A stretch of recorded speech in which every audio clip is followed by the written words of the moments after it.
Welcome to English Myths Explained, because some of the most common rules in English and English education were invented, exaggerated, or simply wrong. Let's get into it.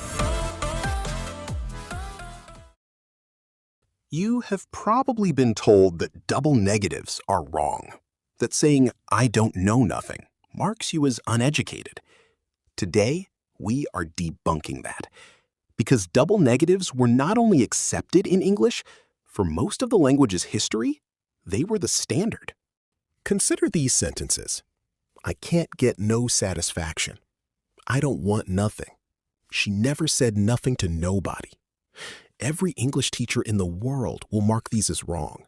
And yet Shakespeare wrote them constantly. Chaucer wrote them.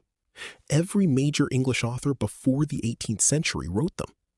In fact, in Old English and Middle English, the more negatives you added to a sentence, the more emphatically negative it was.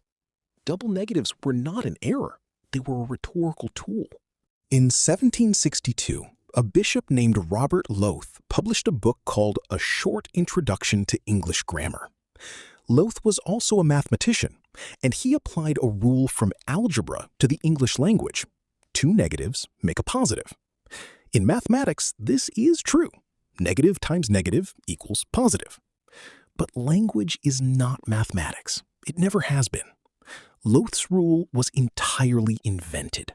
He applied a system designed for numbers to a system designed for human communication and declared the result a law. And somehow, it stuck. Here is the thing. English is the outlier, not the standard. In Spanish, double negatives are grammatically required. In French, standard negation uses two parts. In Italian, in Russian, in Greek, in Arabic, across most of the world's major languages, using multiple negative markers in one sentence is not an error. It is correct grammar. English speakers were told their natural linguistic instinct was wrong, based on the personal preference of one 18th century mathematician. That is not a rule. That is an opinion that got taught as a rule. In standard professional English today, double negatives in the traditional sense are avoided in formal writing and speech. But understanding why gives you something more valuable than a rule to follow. It gives you the ability to make conscious choices. Writers use double negatives deliberately for emphasis, for dialect, for character voice, and for rhythm. I can't get no satisfaction hits differently than I cannot achieve any satisfaction. One is art. The other is a grammar exercise.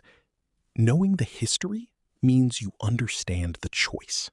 Double negatives were standard English for centuries. The rule against them was invented in 1762 by a bishop applying algebra to language. Most of the world's languages use them without apology. In professional English today, you avoid them in formal contexts. But now you know why, and you know it is a convention, not a law. 5 myths down. Subscribe to Fluent Daily for more.